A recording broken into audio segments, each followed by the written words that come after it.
Good evening, everyone. That's what I like to hear. Awesome. Absolutely awesome. It's really beneficial. Our speaker is an internationally acclaimed expert at increasing your communications effectiveness. Scale from 1 to 10, I guess he's in the 10s. He holds an MBA in marketing from UCLA. Oh, very energetic and certainly catches your attention. And the points are simple enough that most people can get it. Internationally acclaimed expert at increasing your communications effectiveness. His phone power book, now in its 13th printing, is the basis for audio and video training programs popular around the world. Just a presence about him that's just entertaining and keeps you on the edge of your seat. Power Talking has also been published in several foreign language editions. His newest release is titled, What You Say is What You Get. I'm a marketing manager, and one of the things that, exactly what he's talking about, words and what actions, how they interact with each other, that, your clients definitely do play on what you say and what you do, and they look at your body language, and they all know it affects your attitude, and the attitude affects your altitude. As a trainer and consultant to Microsoft, Ford, 3M, American Express, DuPont, GE, and many telephone companies, he's been successfully helping people communicate more powerfully in a wide range of professions. I'm in psychology, so this is very beneficial to me. Since communicating more effectively on and off the phone is important to you, I know you're really going to enjoy this presentation this evening. On a scale of 1 to 10? 10 and a half. So please help me welcome Mr. George Walther.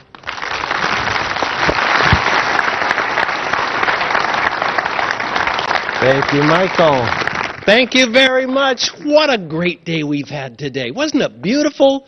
Don't you feel like your spirit is nurtured? You've had a great physical day, wonderful sunshine, and now we get to top it off with nourishing your mind tonight. And coming in, I had the opportunity to meet so many of you from such a range. We've got automobile designers, we've got realtors, financial services salespeople, mortgage brokers, Ford Financial is here, got a tremendous array. And the best news I can tell you is that regardless of your business, every single principle we touch on today is going to have direct application in your daily professional life and in your personal life. And this is not some academic, theoretical new idea that some professor cooked up. In fact, throughout the evening, I think there are going to be many occasions when you say, I've noticed that, or I know that, or I've done that, or I used to do that, and I'm going to start doing it again. So let's go right ahead and get started. Okay, I could have started that way. Or maybe I could have said the same thing a different way. Good evening. What a beautiful day it was today. What a darn shame we have to all be inside for a seminar tonight. I know you'd really rather be out in the sunshine. I met a variety of people coming in, and we got so many different interests here, from automobile designers to realtors to financial services salespeople. We've even got Ford Financial. Look, to tell you the truth, there's just no way I'm going to be able to personalize this for each individual business here. And I'm afraid I must tell you that what I'm going to be sharing with you, it's really nothing new. I think you know everything I'm going to be talking about anyway. So why don't we just go ahead and get started? Okay, could have said the same thing either way. Who here, had I opened with the second version, might at this point be trying to slide toward the exit door? So did you have a negative impression the second time around? Tell me your name, please. Amanda. Amanda, what did you notice that gave you a negative feeling the second time around?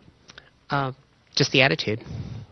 And although I said nothing about my attitude, isn't it true that you size up a person's attitude based on the way they sound? In fact, from an individual's tone of voice, you infer. I didn't say this is going to be a really boring night, and I don't want to be here either. But you may have picked that up from the way I sounded. Amanda, that's excellent. It's a correct answer, and it's a prize-winning answer. I have a copy of What You Say is What You Get. You're right. And there's more than one right answer, because you size people up based not just on how they sound. What else shaped your opinion about the second version? You see, you offer a prize, the hands go. Yes. Facial expressions. So interesting. You were evaluating my facial expressions, no doubt my posture as well. And in fact, don't we do it every time you meet a customer for the first time? and when they meet you for the first time. When you meet somebody new in the neighborhood. For those of us who are single, if you're out meeting somebody socially, you form impressions right away. It comes from the way you sound. It also comes non-verbally. It comes from facial expression, posture. Also, I want to tell you, as I came in here, I did not have in my head, okay, don't forget, slump down and change your facial expression. I didn't have to do that because I made sure that the words I used were negative. And when you use negative words, that shapes the way you think and the way you act. Because, of course, your body posture and the way you think are all tied in to the way you speak as well. So, good. Who said that? Great. I have an audio version of tonight's program for you. Yeah? Anybody notice anything I said that made you feel one way or the other in the two versions? Yes, what'd you notice? Just that you mentioned that everyone would be able to get something out of it as opposed to the personalization that you may not be able to do. In fact, you might notice that I said 3 facts. I said the same 3 facts. It's been a lovely day and we're inside tonight. I said there's a wide variety of interests here in the audience. And I said that this is not new information. It's not the facts. I said the same 3 facts. It's the way you state the facts that shape the impression. Yes, that was a prize-winning answer. And this red cord is just going to look great on your phone. I'll explain why later. Hey, what you did with me is exactly what your customers do with you, what your colleagues do with you, what friends do with you, and of course what you do with them. You pay attention to those same 3 factors that you did with me. Before anybody opens his or her mouth, you're paying attention to the nonverbal messages. How's this person come across? What's their posture like? What's the facial expression? But it doesn't stop there, because then they open their mouths, and then you listen for how they speak. And you infer what their attitude is based on the way you interpret their tone of voice. And you definitely do also pay attention to the specific words they say. And they may be positive, they may be negative. Again, it's not the fact, it's the words used to convey the fact. You just did it with me. Obviously, it's an artificial situation. Your speaker comes in, you think, okay, it's a beautiful evening. I'm going to be with this person. Is this going to be a valuable experience or not? But it happens every time you meet anybody. We all size each other up. It's human nature. So here's my question. If those are the 3 factors that people use in evaluating you, which would be most important? How many people here believe in the power of positive thinking? Oh, unanimous, unanimous. So you know that whether you're a realtor or selling financial services or aiming to increase collections from people who are behind on their car payments, whatever it is, you know that the path to success is that after this program, you go to your office tomorrow, and you go like, I'm thinking so positive. Of course it would be absurd to sit in the corner and think positively. That's not what brings about change. It's a crucial component, but thinking positively ain't going to do it. How about this? Who would say actions speak louder than words? Every hand up. And yet, don't you see people who have perfect posture, they have a stride of authority, when they shake hands, the firmness is perfect, the eye contact is ideal, everything's just right, and you're thinking, what a dork. This is a hollow shell. This is just someone going through the motions. There's no true substance inside. I'm not here to say that thinking is the most important thing or that acting is the most important thing. And I'm also not here to say that the words you speak are the most important thing, because the reality is they all influence each other. What you think about influences how you act, influences how you speak influences how you think and how you act. They're all connected. So who does this really matter for? We're here, of course, representing our own interests, yet we have a team at work. We have a team that we are a part of. We certainly have customers. What about them? Where's the most important component there when it comes to communicating? Well, once again, they influence each other. If you have customers who speak negatively to a colleague, and the colleague's in the back room saying, oh, these customers are a pain in the butt, and then that rubs off on you, no doubt it affects your attitude, which rubs off on the next customer. In fact, they're all connected. What's going on in your mind, what's going on in your mouth, what's going on in your body, all are connected. Now, I know what happens when you come to a program like this. Many of you come to many of these programs, and you have either people who you work with or people you've met previously, and you come and you sit down with them. And if there's nobody in the room who you recognize, nobody you feel comfortable with, then you look for someone who seems friendly and approachable, and that's who you're sitting with now. I'd like you to stand up, please. And will you quickly pivot around, find somebody close by who you've never seen before, a complete stranger. I'd like you to form teams of 2 people, please. Teams of 2. Find a stranger.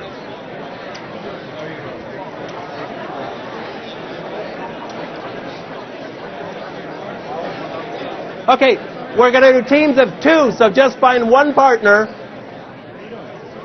And what I'd like you to do now, please, decide between the 2 of you who has the most hair.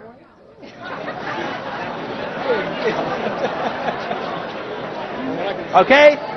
The one with the most hair. Listen carefully. Those of you with more hair, you get a speaking role in just a moment. Those of you with less hair, here's the job I have for you. When your partner starts talking to you in a minute, pay total attention to what your partner says. Don't interrupt, don't let your mind wander, don't contribute your thoughts, don't agree. Just remain silent, but totally stick with your partner. Listen to everything she or he says. That's for those of you with less hair.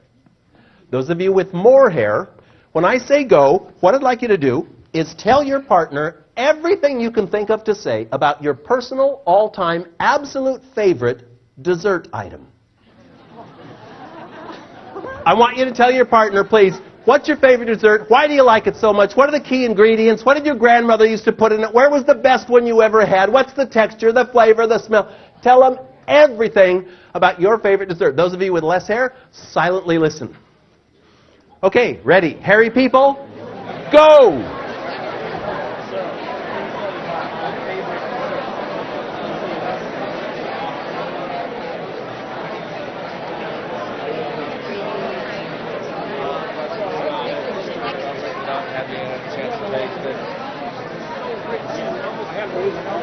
Stop! Silence! Say nothing else! Silence! Silence, please! Those of you who were on the listening side, what I want you to do now, please, is look at this list of adjectives up on the screen, and I'll ask you to step to the side just a minute here so everybody can see. From that list of adjectives, will you please select the 4 adjectives that describe the personality of the individual you just listened to? Jot them down anywhere. Back of your notes, it doesn't matter, any scrap of paper. Just very quickly go with your first gut impressions, 4 adjectives that describe your partner's personality. Go ahead.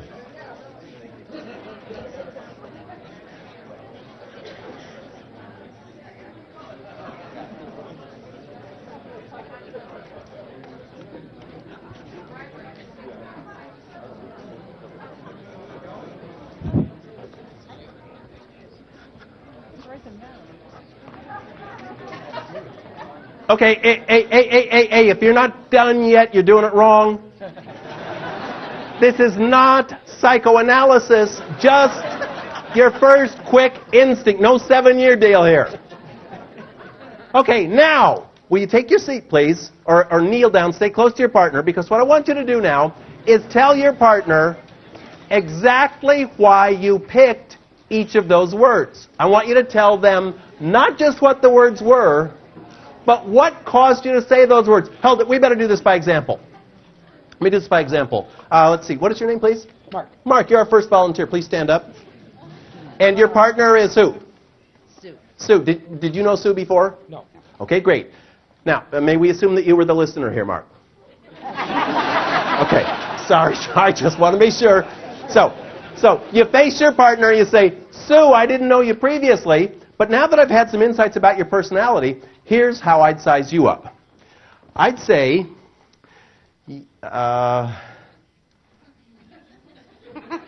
okay, we'll use a hypothetical example here. No, you wrote down good things about Sue, you put down friendly. What made you choose friendly? Why, of all those words, did you pick that one? She had a nice smile. She looked outgoing. So, as you did with me, you took into account the nonverbal. I see that you also have confident. What made you think she was confident? Because she knew exactly what she liked. So partly it's, it's timing. You come right out with it. There are many factors that go into your assessing what someone is like, and this is exactly what I'd like you to do right now, is tell your partner, for each of the 4 words you chose, what made you pick it? Was it word choice? Was it enunciation? Was it their pace of speaking? Was it their volume, the strength of their... What is it that made you think they were like that? Go ahead now, please. Thank you. Thanks. Okay, good. Come on back. By the way, this would be a great time to thank your partner, because I've only listed positive adjectives. I learned from prior experience. It got out of hand.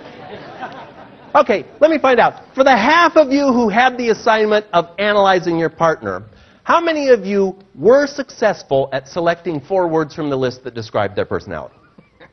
Okay, I see half the hands. Half of you had the assignment, half of you were able to do it. Now, I rushed you. If instead of rushing you, I had said, let's take a few minutes now and have you write an essay about your partner. Who here could have, those 4 words, don't feel limited to this list. Just go ahead and write what you feel about the other person. Who could have written more than 4 words? Who could have written 4 sentences to describe your Who could have written 4 paragraphs to describe... 4 chapters? Hey, how long did you have to get to know this person? How much? Couple minutes? 30 seconds? No. When I said stop, that was 13 seconds.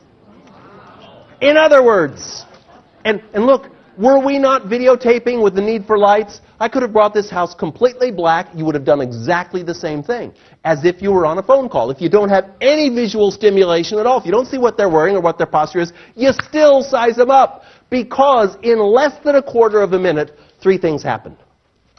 First, you either projected or you perceived a very clear impression of the other individual. You listened to the words they picked, how they enunciated them, the order in which they said them. You analyzed them in very rapid succession.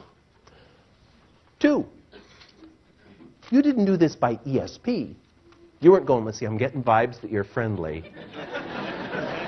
No, it wasn't ESP. You had specific things you paid attention to. It was their word choice, the tone of voice, their pace of speaking. 3, 1, you project it quickly. 2, you do it because of specific identifiable variables. 3, you controlled it. You controlled it. If I had negative words up there, and you didn't like the way you were being analyzed by others, and you said, well, I don't want people thinking of me like that. Why are they doing that? Because you're putting that out. If you hired me to work in your company and you said, George, we really want people to arrive here and feel great about doing business with us, so you're going to be working in the reception area. We want you to put people in a positive mood and let them know we're a really professional organization. And we come to a 60-day review, and you've noticed that customers don't seem to be very positive. You say, George, what's the deal? Your job is to make them feel positive, and it's not happening. What's going on? I don't know. I greet them all when they come in. Well, what do you do? Well, of course, first I shake hands. And you'd say, you don't shake hands like that. I'd say, well, this is just the way I always have. Say, and you don't have that wimpy, whiny voice, George. Well, what do you mean this is just the way I sound? And you don't slump down that way, do you? Well, what do you mean this is just me? I think you'd probably say, you could do very well at our competitor. You'd say, for goodness sakes, get a grip. You're responsible. What do you mean this is always the way you've stood? Change it. Take control. Ladies and gentlemen, here's what we're here to do this evening. The image that you project to others comes very largely from the way you speak to them. It is totally within your control. Our aim tonight is to make sure that the image you project to others, both professionally and personally, is just the way you want it to be, that you get high levels of cooperation from others, and that you use the language that comes out of your mouth every day to be a positive influence on yourself. Now, I'd like you to open your note-taking guide, and right at the top of the inside cover, our foundation for the program this evening is simply this. Every phrase you use, everything you say, everything you write in an email has an impact on others. Everything you say to a potential customer shapes their impression of you and the company you represent. Everything you say to somebody in a social setting influences how they will view you. Every phrase you use first shapes your image. Just as you did with me when I walked on to begin the program tonight. You're saying, what's the guy look like? How's he move? What's he sound like? We do it with each other constantly. You know, I'll always remember sitting in a job interview at a major cellular telephone company based in Seattle. And for this particular interview, the company was in the boardroom and had the two finalist candidates for their top customer service position. These two individuals, neither came from a cellular phone background, and both, they decided to give the level playing field. Both had the identical questions to answer, and the questions had been sent by courier to arrive at the same time. So one wouldn't have an advantage, because one was a hometown guy, one lived in Phoenix. So they both got these questions, and the day that I was there was the final interview day, and the first candidate came in happened to be the guy from Seattle. He came into the room. He had good posture. He looked good. He was well dressed. He shook hands all around, had good eye contact, everything very positive. And he began by saying, well, first of all, thank you very much. You sent me these questions in advance. Unfortunately, I just got them 2 days ago, so I've looked them over, but I haven't had a chance to really study them thoroughly. I'll do my best for you, though. Also, I want to let you know, I know this is a technical field, and I do not have any technical background. I have been working in financial services in the customer service arena, but I'm a very quick study, and I'm sure I can catch on quickly. And then he proceeded to give very good answers to the questions. The questions were things like, you have a customer service rep who has been chronically late and coming in for the third time in a row late, and you bring this individual into your room. What do you say? He did great. Second candidate came in. Her name was Glenna. She's the one from Phoenix. She came in, looked good, shook hands, good eye contact, excellent level playing field. She began by saying, first of all, thank you very much for sending me these questions. I got them 2 days ago, and that's given me ample opportunity to really focus on what I'd like to get across to you. Also, I want to acknowledge something you're doing that's very unusual in this field, because in the cellular business and in the computer hardware business, it's very high-tech, and typically the same companies hire people from their competitors, and the same ideas end up getting circulated from company to company. Obviously, you want to bring in fresh, new, outside ideas, and I'm so glad to be included because I do not have that technical background. I've been working with Federal Express for the last several years, and I've learned a thing or two about customer service I'll be eager to bring into this industry. And she answered the questions as well as he did. Who got the job? Not because of the facts. The facts were the same. She got it 2 days in advance, and she wasn't from a technical background. From the way she positioned those facts. Your image, whether it's in a job interview or in a selling scenario or in a social meeting, is shaped by the words you choose. And everything you say also determines how much cooperation you're going to get from other people. Let me find, who's somebody up here in front here who's at their first production here, first time you've been at one of these meetings? You are? Yes, sir. Oh, great. Would you stand up, please? What is your name? John. John, how many of you know John? Oh, John. John, almost nobody knows you here. What's your name? My name is John. Full name? Van Camp. John Van Camp. Where do you work? I'm unemployed. Unemployed, great. Okay, and what is your direction? Where are you heading? Professionally? Professionally is to do the best I can with the previous experience that I've got wherever I go. I'd like you to meet John Van Camp. He's in between jobs right now, looking to take advantage of his professional background. As you can see, he's a good-looking guy, takes care of himself, has a nice informality about him, but John has a mustache. Oh, hold it. Let's try that again. I'd like you to meet John Van Camp.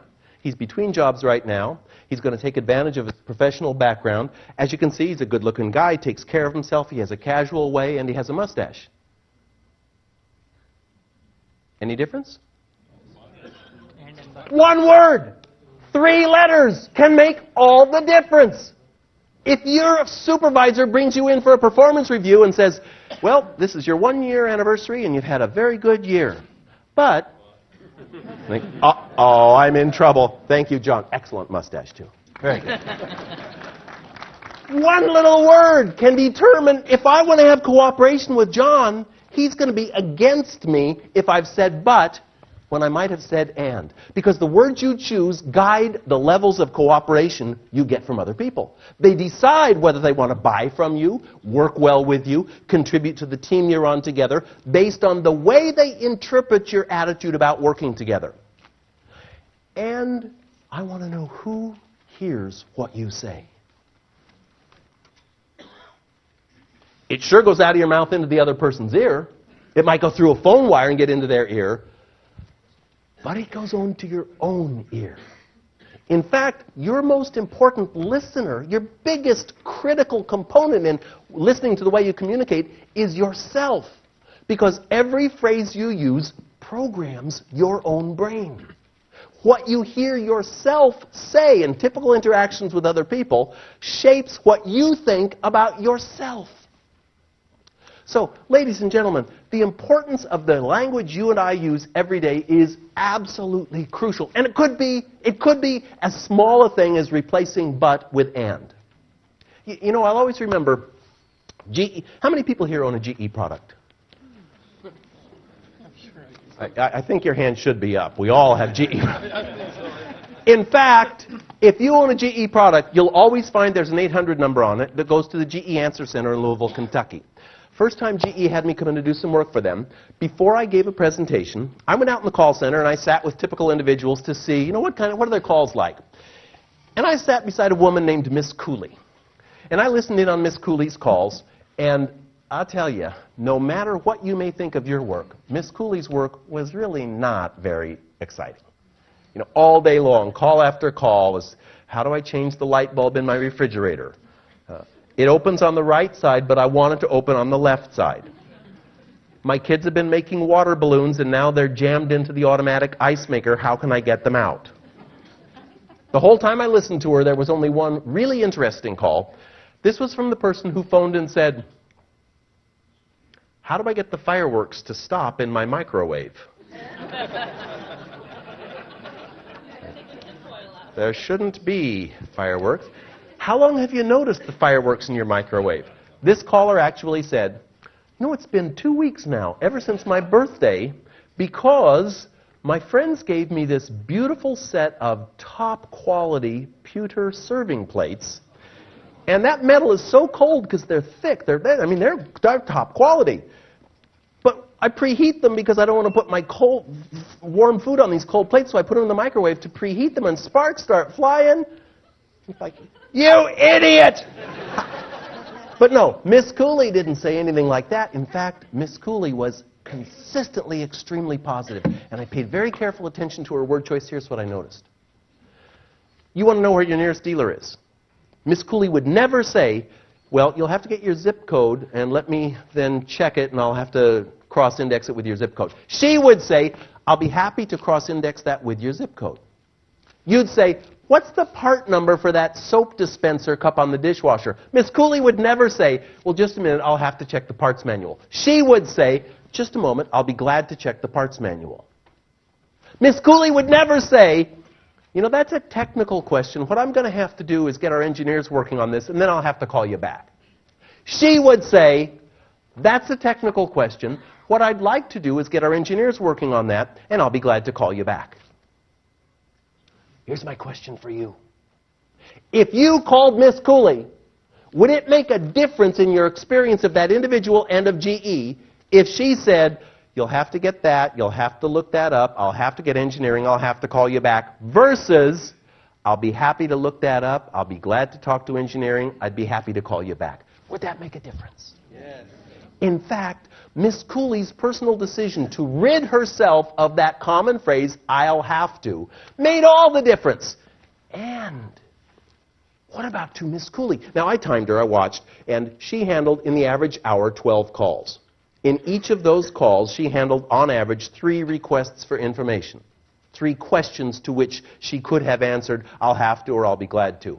And she worked an 8-hour shift, 8 times, 12 times, 288 times a day. What does it do to Miss Cooley if 288 times she hears herself say, I'll have to get the part number, I'm going to have to check your zip code, I'll have to get the engineers working on this, I'll have to call you back. I don't want to call you back, I don't like customers. What a drag, I hate my job, my life is miserable.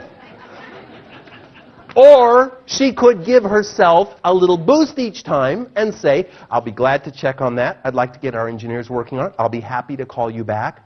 She could use her language not just to shape others' perception of her, but her own feelings about herself and her work. Here's the way we're going to do things this evening.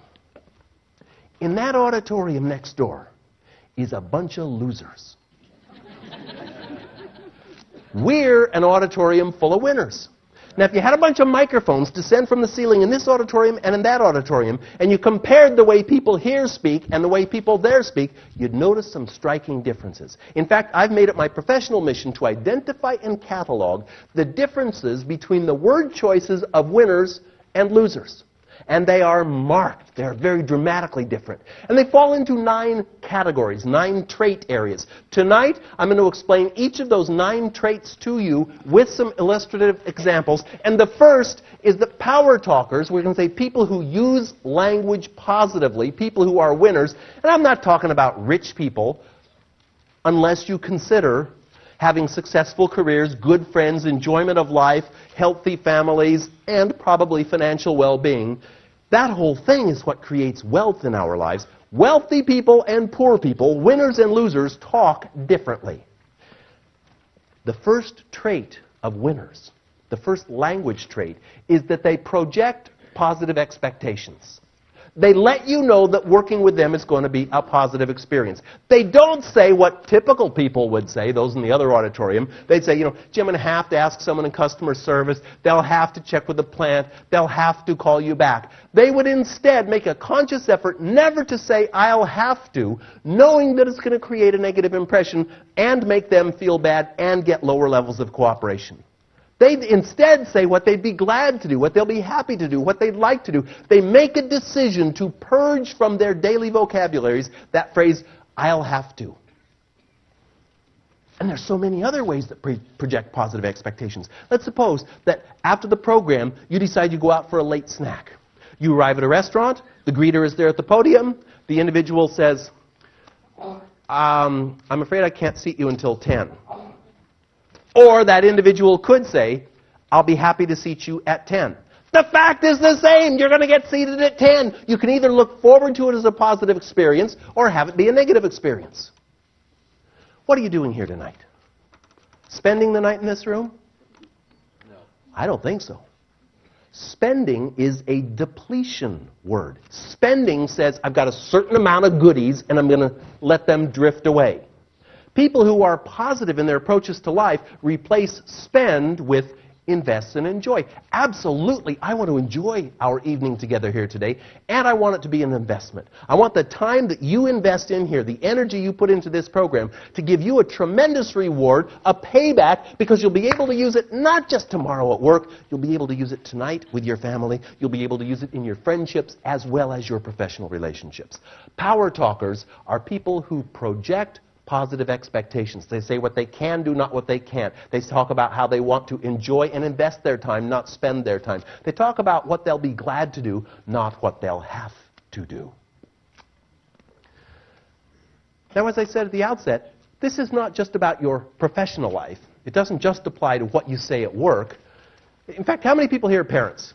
Anybody have middle school age kids or elementary school? Okay. I'm a very proud dad of a 13-year-old girl who I'm raising on my own. And I remember when Kelsey was 6, taking her to a museum in Seattle, and as we pulled up outside the museum to park, she looks down, there's an ivy planting strip beside the curb there, and she looks down and she goes, Dad, look! And she was all elated. Can't see? Oh. Yeah, I'm sorry, here. It was kind of like this. Dad, I got lucky! And my first reaction instantly, I do hear the phone ringing, and I want to take issue with something Michael said earlier. He said they're absolutely prohibited in this room. That is not the case. However, when your phone rings, would you hold it up before answering so I can get over with the microphone? Because we would all like to jointly critique the conversation. We'll offer some helpful suggestions. You know, when you say, I'll have to call you back, we're all going to say, no, Josie, I'll be glad to call you back. So it's fine to leave your phones on, but please just let me get to you with the microphone before you have the conversation. You know, Kelsey, when she found that dollar bill, my first reaction was to reinforce it, as those of us who are parents do. You know, what a lucky kid you are. And then I thought, hold it, wait. What is the behavior I want to train in my daughter? My most important job in my life is raising this girl. I don't want her to get the idea that maybe if I'm lucky, I'll get a good grade on something. Maybe I'll get a job someday. Maybe I'll enjoy my life if I'm lucky. No. I want her to know that she's responsible for creating good outcomes in her life. So fortunately, I caught myself and said, Kelsey, what an observant little girl you are. A lot of people walked right past that dollar bill. They didn't spot it because they weren't paying attention. You did, though, so you got the reward. And you do very well in your spelling tests, too. It's the same thing. You pay attention. You look carefully at the letter combinations. That's why you do so well. When you get into Harvard, I know that... Power talkers are people who do not attribute successful outcomes in their life to luck. Power talkers give credit where due. Powerless people, those over there, when something goes right, say, well, for once I got lucky. Successful people, when things go well, they say, hold it now, what did I do well that created this positive outcome? Was it my planning? Was it my analysis of the situation? Was it my years of experience? Was it my professional background? What is it that allowed me to capitalize on this experience? And caution, I'm not talking about egotistical, I'm fabulous, that's why I sold the car. No. It's appropriately identifying the role that you took in creating the positive outcomes. And note that people who are successful winners in life are quick to share the credit. They don't just talk about what they did right. They talk about how others contributed and created positive outcomes. How many people here are not in the sales profession? Okay, so I see about 26% of us are dead wrong. Everybody here is in the sales profession. Whether you're in a job interview or meeting somebody for the first time or selling a product or service, we're all selling. Now you know the 3/4 of you who recognize that you're in sales. You know you go to program after program, and don't you always hear about the value of generating referrals from your current customer base as the very best way to bring in new business? And we all hear it, and not many of us do it. Some do. Some have great success at generating referrals from their existing customers. And I want to show you what they do to create that success. You can duplicate it. When I lived in California, my vehicles were insured by a company then called 20th Century, now 21st Century Insurance. And 20th Century Insurance was one of those specialized insurance companies that would only take you as a policyholder if you never file a claim, you have a low-risk vehicle, perfect driving record. I mean, if you got a Porsche and a couple of speeding tickets, forget it. They're not going to insure you. They, in short, only insure people who they have a very high level of confidence will not file claims.